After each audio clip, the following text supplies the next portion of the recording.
तो जैसे हमने देखा कि एनर्जी ऑफ फोटोन डिपेंड किस पे करती है, वेवलेंथ ऑफ लाइट या फिर फ्रीक्वेंसी ऑफ लाइट। तो फ्रीक्वेंसी के साथ डायरेक्टली प्रोपोर्शनल है और वेवलेंथ के साथ इनवर्सली प्रोपोर्शनल है।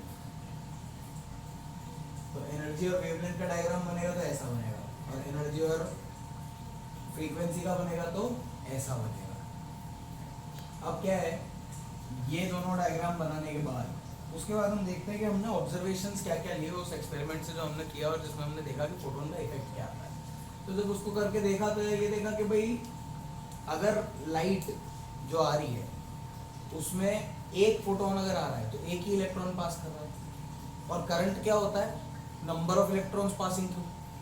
तो एक इलेक्ट्रॉन पास होने से करंट की वैल्यू तो उतनी आएगी, दो इलेक्ट्रॉन पास होंगे तो डबल आएगी, तीन होंगे तो ट्रिपल आएगी।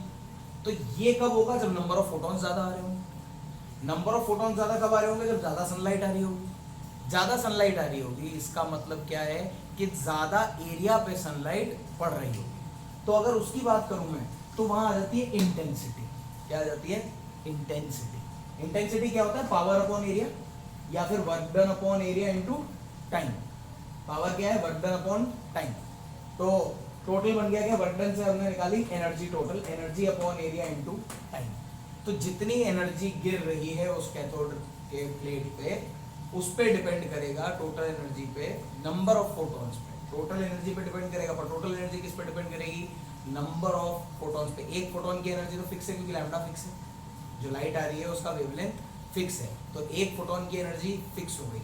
अब टोटल एनर्जी कैसे निकालेंगे, जितने नंबर ऑफ फोटॉन्स गिर रहे होंगे उतनी टोटल एनर्जी हो जाएगी। तो as one photon strikes one electron, to increase current more number of photons are needed.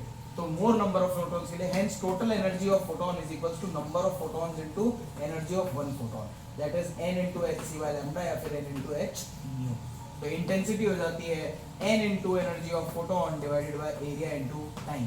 तो intensity is directly proportional to number of photons, मतलब current is directly proportional to intensity which is directly proportional to number of photons। तो जो current इस circuit में produce हो रहा है वो किस पे डिपेंड करेगा, इंटेंसिटी पे, और वो किस पे डिपेंड करेगी, नंबर ऑफ फोटॉन्स पे। तो इंटेंसिटी को लैम्बडा से कोई वास्ता नहीं है, इंटेंसिटी का लैम्बडा से कोई लेना देना नहीं है, इंटेंसिटी का लेना देना है नंबर ऑफ फोटॉन्स के साथ। अब अगर उसकी बात करी जाए तो current in circuit reaches a maximum value called as saturation current. तो हमने ये देखा कि इस सर्किट में जो करंट है वो एक मैक्सिमम वैल्यू पे रीच कर जाता है, जिसको बोलते हैं हम सैचुरेशन करंट। क्यों, क्योंकि जो आउटर सरफेस पे इलेक्ट्रॉन्स है वो तो लिमिटेड होंगे, वो लिमिटेड नंबर ऑफ इलेक्ट्रॉन्स अगर फ्लो होने लग गए तो उसके बाद फिर कोई आगे करंट बढ़ना पॉसिबल नहीं। तो इसीलिए फिर हम फोटो इलेक्ट्रिक करंट और इंटेंसिटी का जब डायग्राम बनाते हैं तो वो स्ट्रेट लाइन आता है, क्योंकि ये डायरेक्टली प्रोपोर्शनल है। पर अगर मैं यहाँ देखूं कि और आगे क्या हो सकता है, तो जैसे हमने यहाँ बात करी, यहाँ से हम इस एक चीज को मिटा देते हैं और ऐड करते हैं इसमें।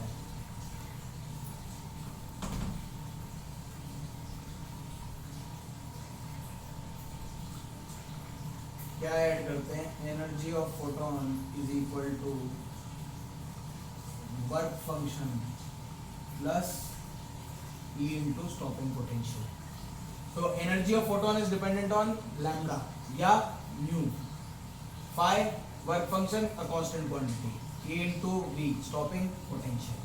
तो अब अगर मैं काइनेटिक एनर्जी, जिसको E into V को मैं काइनेटिक एनर्जी भी लिख सकता हूँ,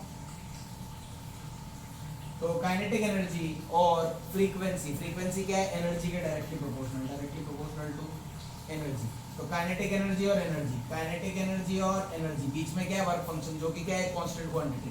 तो एनर्जी जैसे जैसे बढ़ती जाएगी वैसे वैसे क्या होगा, work function phi A and work function phi B, दो अलग अलग मेटल्स की बात करी है। तो इसके लिए वर्क फंक्शन फाई ए था तो इसका ग्राफ यहीं से शुरू हो गया, मेटल ए का, और इसके लिए वर्क फंक्शन फाई बी था तो इसका ग्राफ यहाँ से शुरू हुआ, मेटल बी का। तो मेटल ए और मेटल बी डिफरेंस क्या है, सिर्फ वर्क फंक्शन का डिफरेंस है, जब हम काइनेटिक एनर्जी और फ्रीक्वेंसी या काइनेटिक एनर्जी और एनर्जी के बीच में ग्राफ बना रहे हैं। पर इस ग्राफ को अगर देखेंगे तो ये किसके बीच में, फोटो करंट और पोटेंशियल डिफरेंस, मतलब स्टॉपिंग पोटेंशियल वाला पोटेंशियल डिफरेंस जो हम वहां लगा रहे हैं। तो फोटो करंट और पोटेंशियल डिफरेंस इसमें क्या है, इसमें आप यहाँ से देखोगे अगर तो 3 ग्राफ बने हुए हैं, तीनों के लिए स्टॉपिंग पोटेंशियल क्या है, सेम है। अब अगर तीनों के लिए स्टॉपिंग पोटेंशियल सेम आ गया तो ध्यान से सोचो कि स्टॉपिंग पोटेंशियल सेम है मतलब क्या सेम है, ये सेम है, ये सेम है, ये एक मेटल के लिए कांस्टेंट होता ही है। तो अगर यहाँ एक ही मेटल की बात हो रही है तो ये कांस्टेंट, ये सेम, इसका मतलब lambda is same, energy of photon is same, energy of photon change नहीं हो रही। तो यहाँ दो चीजें दिखाई गई हैं कि lambda 1 lambda 2 lambda 3 and I1 I2 I3 I1 I2 I3 क्या है, इंटेंसिटी। अब ये ग्राफ जो है फोटो करंट का है, तो ये फोटो करंट पहले वाले में जो जा रहा है ये इसका सैचुरेशन पॉइंट है, ये इसका सैचुरेशन करंट है, दूसरे के लिए ये सैचुरेशन करंट है और तीसरे के लिए ये सैचुरेशन करंट है। तो अब यहाँ देखोगे तो इंटेंसिटी का सैचुरेशन करंट कम जिसमें होगा, इंटेंसिटी कम उसी की होगी, क्योंकि इंटेंसिटी बढ़ेगी तो करंट बढ़ेगा। तो इंटेंसिटी 1, इंटेंसिटी 2, इंटेंसिटी 3। तो यहाँ हम लिख सकते हैं कि I3 is greater than I2 is greater than I1। And lambda के लिए क्या लिखेंगे, lambda 1 is equals to lambda 2 is equals to lambda 3 because stopping potential is same. और हम बात कर रहे हैं किसकी, एक ही मेटल की, एक ही मेटल पे ये हो रहा है, सिंगल मेटल, ठीक है। तो ये सिंगल मेटल पे हो रहा है, इसलिए इसका ग्राफ ऐसा हो रहा है। अब इसी चीज को मैं और एक तरीके से रिप्रेजेंट करूंगा, वो होगा ऐसे, एक यहाँ से गया, एक यहाँ से गया और एक यहाँ से गया, बट तीनों जाके सेम सैचुरेशन करंट पे आ गए। ये फोटो करंट और ये स्टॉपिंग पोटेंशियल। तो अब हम देख रहे हैं क्या हो रहा है, फोटो करंट जो है वो मैक्सिमम क्या है, सेम है। अगर मैक्सिमम फोटो करंट सेम है इसका मतलब क्या है कि ये तीनों जो हैं, ये तीनों में आप यहाँ देखो डिफरेंस कहाँ आ रहा है, स्टॉपिंग पोटेंशियल में डिफरेंस आ रहा है और उसमें डिफरेंस नहीं आ रहा। तो स्टॉपिंग पोटेंशियल में डिफरेंस आ रहा है, इसका मतलब क्या है कि ये तीनों का लैम्डा है अलग अलग और इंटेंसिटी है same. Lambda 3, lambda 2, lambda 1 and I1 I2 I3। तो इसमें क्या होगा, अब यहाँ तीनों में सैचुरेशन करंट सेम है, इसका मतलब I3 is equals to I2 is equals to I1 और लैम्डा, क्योंकि स्टॉपिंग पोटेंशियल जो आ रहा है वो तीनों के लिए अलग आ रहा है, मतलब ये फैक्टर तो सेम होता है और अगर ये फैक्टर अलग आ रहा है मतलब एनर्जी ऑफ फोटोन अलग अलग है। दैट मींस कि एनर्जी किसमें ज़्यादा है, जिसकी स्टॉपिंग पोटेंशियल ज़्यादा होगी, लैम्डा 3 में एनर्जी ज़्यादा है मतलब लैम्डा 3 कम होगा। तो lambda 1 is greater then lambda 2 is greater then lambda 3। ये बहुत इंपॉर्टेंट है क्योंकि ये इनवर्स रिलेशन, ध्यान से देखना, ये एक इनवर्स रिलेशन है।